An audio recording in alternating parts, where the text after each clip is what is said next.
So, gyms across the country and probably across the world are closing again. The governor of the state I live in, which is Oregon, just announced that the entire state will be going on a 2 week freeze where all gyms will be closed, and also that in my county particularly, it will be a 4 week freeze. Now, it's probably going to be longer than that because back in March when she announced the state shutdown, it was originally intended to be just 2 weeks, and then wasn't revoked till 3 months later.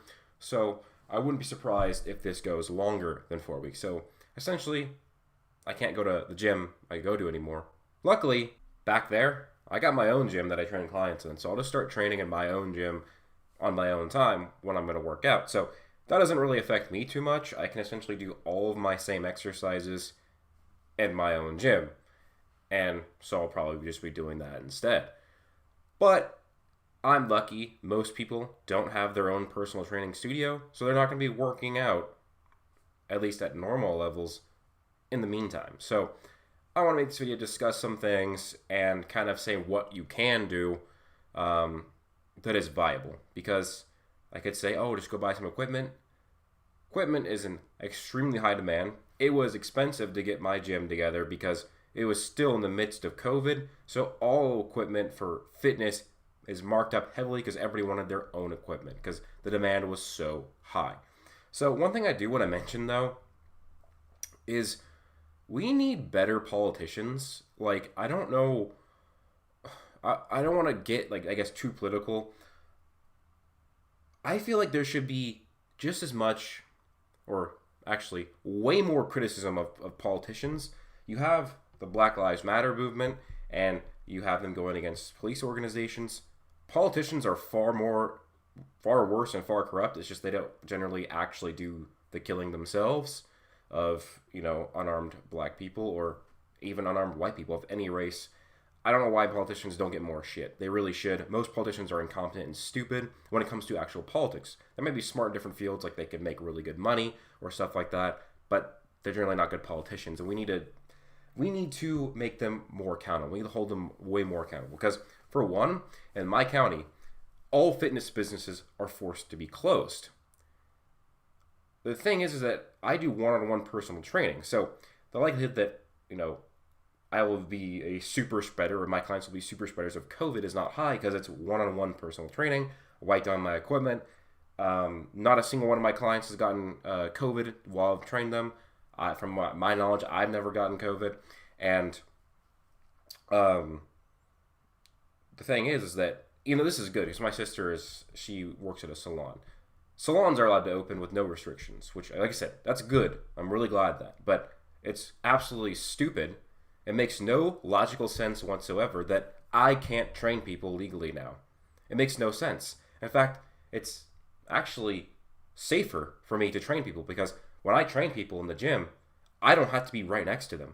Whereas somebody getting their hair cut at a salon, they're literally touching them. They're touching their hair. It's still not likely, especially with masks, but it's way more likely to spread in a salon than me training people, especially when I wipe down all my equipment. So, again, makes no logical sense. None of this makes sense. And then I also have a friend who is a biologist, and she is talking about how a lot of the studies show that most of the people who get COVID get it from their friends and family, not from when they go to the bars, not from when they go to the restaurants, not from when they go to the grocery store. Yeah, these are all the things that are being restricted. So, I just don't get the politics, man. Makes no sense that I can't legally train people over the next 4 weeks, despite there being a much lesser risk of me getting or giving people COVID than hair salons, and they are allowed to be open. But again, like I said, good. They should be open, but I should be able to be open as well. Number two, I want to talk about is what kind of separates, going to a hair salon versus, working out, being a personal trainer, training people, is exercise is good for your immune system. If you're immunocompromised or you don't have a great immune system and you're not working out, then you are at a higher risk for COVID. So me training people is, in a way, helping people's resistance to COVID. Because if you exercise, It helps your immune system. If you're lazy and don't do anything, your immune system will be lesser. And then this is a two-tier thing because the more body fat percentage you have, the lower your immune system is, the lower quality is. So that's a double whammy thing because you can be overweight, but if you're at least working out, your immune system is better. But if you're overweight and not working out, your immune system will be out of whack compared to what it could be. So I'm helping people get in shape for one. For two, they're exercising. So that's a double whammy immune booster. And I can't train people just because I'm labeled as a fitness business. So again, like I said, this is just politicians and they're not very logical stuff that they pull here. Also, sucks. Yes, people are dying. But do we really ruin the economy? Ruin businesses? There have been 700 deaths in the last 9 months from COVID in Oregon. That's I don't even want to do the math. What would that be? Like one a day or something like that? Or no, it'd be a few a day, right? Because yeah, it'd be a few a day. The death rate's plummeting. As more and more studies go out, it shows the death rate's way less than we really think. I don't think we should just kind of maintain with what we're doing. Don't be stupid about things. I haven't been going to massive parties just because, like, okay, there's really no point. Plus, I don't even like that much parties anyways. Sure, wear masks when we go places, whatever, as long as we're still free. And then now the vaccines are going to be coming out soon. I probably won't be taking them just because I don't want to take a rushed vaccine. I'm not by no means an anti-vaxxer. I mean, I took my flu shots this year. It's just that I don't know if I want to take a rushed vaccine for a virus that is probably not going to kill me anyways. And plus, I wouldn't be able to get it anyways at first because they're like mostly going to be for the old and immunocompromised people. But with that being said, that's kind of, I guess, my rant in the beginning. Yeah, it sucks because I'm just starting to get ground as a personal trainer, getting more and more clients, starting to build up the clientele base, getting more and more and more. And now I've already lost a few clients because they don't want to train during this because they're scared. I've lost a few clients because they don't have the money now to pay me because they lost their job because of COVID. Well, they didn't lose it. It's just they can't work during the meantime. So, yeah, that's a thing. So now it's going to be resetting the momentum I was building. And the longer it takes for it to open back up, the worse it is because the worse it'll be on the economy. And that's one of the things right now. It sucks being a personal trainer.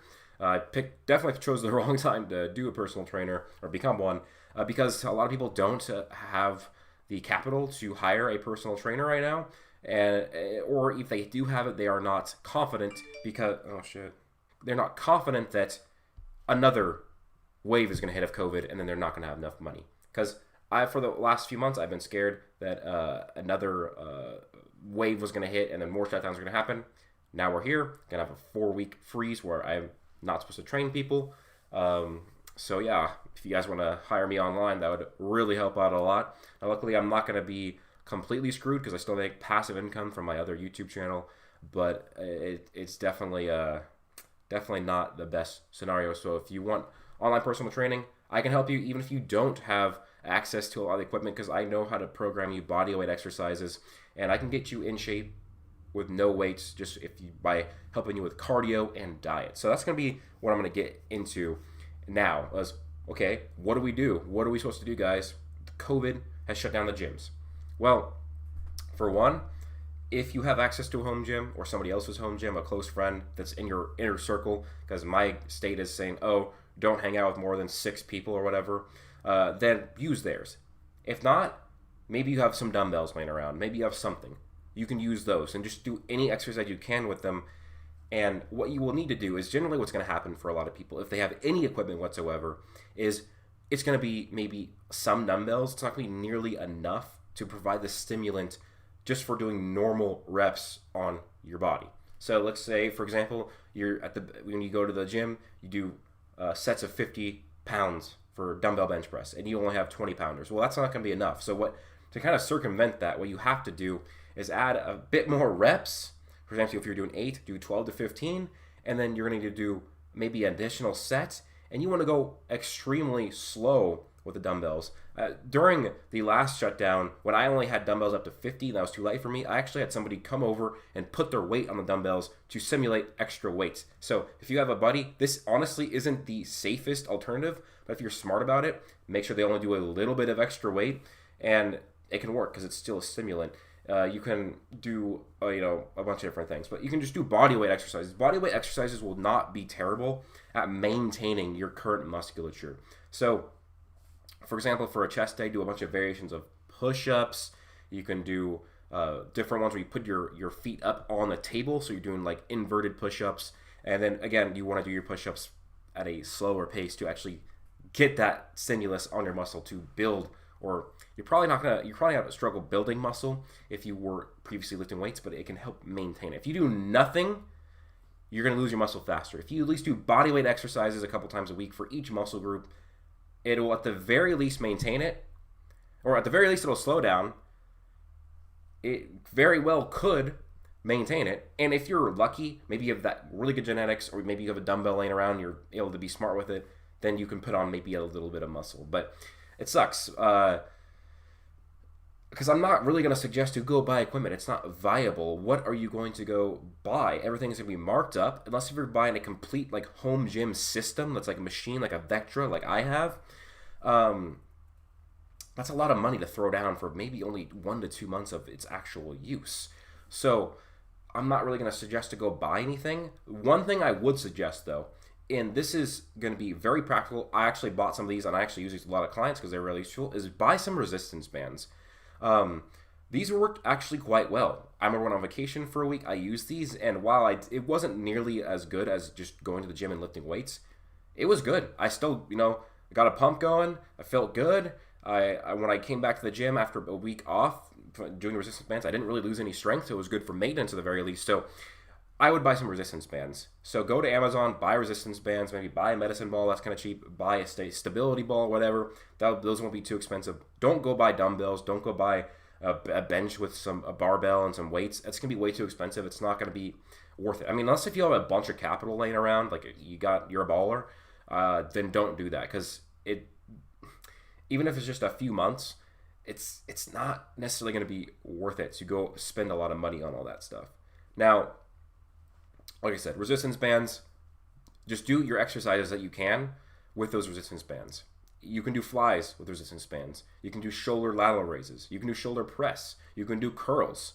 You can do regular curls. You can do hammer curls. You can do so much with resistance bands. It's just not as good. But if you mix resistance bands with your bodyweight exercises, or maybe your dumbbell that's laying around, you can maintain your muscle mass. At the very least, you slow the rate of its loss. Best case scenario, or most likely scenario, you maintain your muscle mass, especially if you keep your protein in. Now, this comes to diet. You don't really have a lot of excuses to change your diet unless if you're monetarily completely screwed.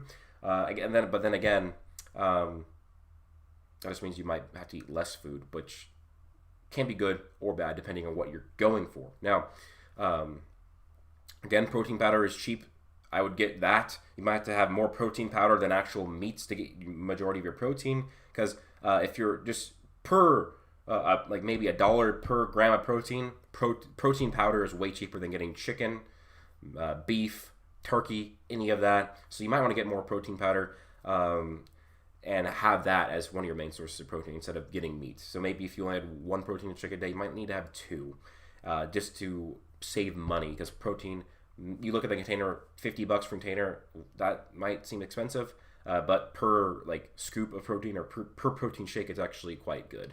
So yeah, you need to maintain your protein, stick to your diet. Just because you're at home all day, maybe because of COVID, you cannot binge eat. You cannot eat and just completely screw over your diet. Do not be like, okay, well, it's only a month, it's only 2 months, I'm just going to eat whatever I want. You can lose a lot. Well, you won't really lose muscle from overeating, but you will gain fat and you will not look as good. If it's just 8 weeks for this freeze and you are on a 1,000-calorie surplus, which is not hard to do when you have a lot of sugary foods, that is 16 pounds of fat gained. That is 16 pounds of fat that's a lot of wasted gains. If you were trying to lose weight and now you gain 16 pounds of fat, you've set yourself back 1 to 2 months, if not more. So you need to stick to your diet, get some resistance bands, maybe get a medicine ball, maybe a stability ball.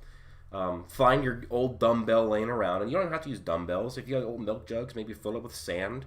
Then use your scale home to make sure they weigh somewhat decently. Like I said, you just gotta figure out a way to work out. Do not stop working out.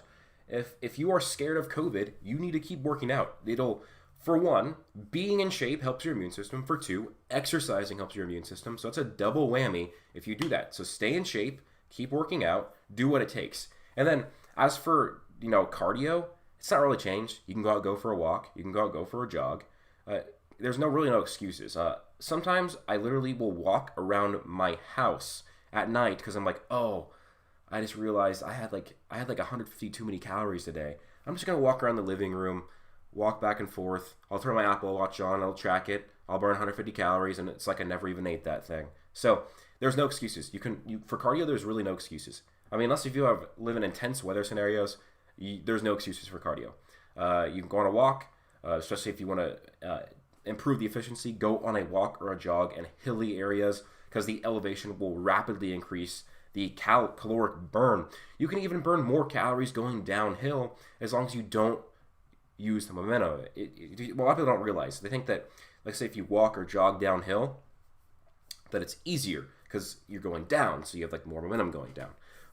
That's if you ride the momentum and use that to propel you.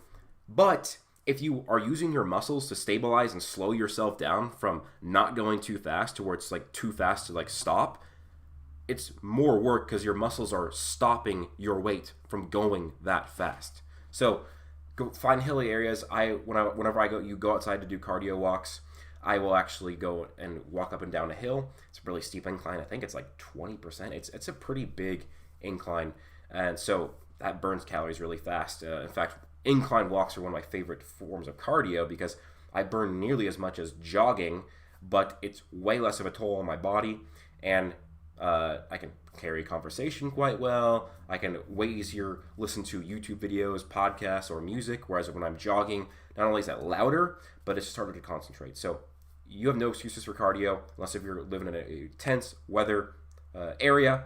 So no excuses for that. So stick to cardio, stick to your diet, do whatever you can.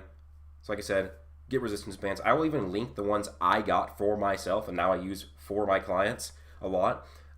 And just get those. I think it starts with 10, goes up to 50 pounds, and you can stack them up together. So sometimes I'll combine all of them. I think that makes it like 150 pounds of resistance. So you can actually get quite well. I've done lat pull downs with them. I've done tricep pull downs. I've done so many different variations of exercise. I've done rear delta extensions. You can do so much with resistance bands. Now, it's not as good. You can still get gains from them. So do your body weight exercises. Find your old dumbbell, make your own weights with milk jugs and sand, and then buy resistance bands. They're only like $20, $30. I think you can do that. But I would not suggest, unless if you were fairly wealthy, to go buy a bunch of weight equipment because it's probably going to be not really useful to you in a few months when the gym's open and now demand is now low for all this, and there's going to be so many selling their equipment, and you're not going to be able to sell it for like half the price you bought it for. But that being said, guys, stay safe, everybody, during these times of COVID. I know that a lot of people get depressed during these times, so make sure you are talking to your friends, still being as social as possible, even if it's just gaming sessions online, whatever it takes to like still stay social. Hopefully everybody stays healthy and happy. Hope you guys all have an amazing day. Peace out.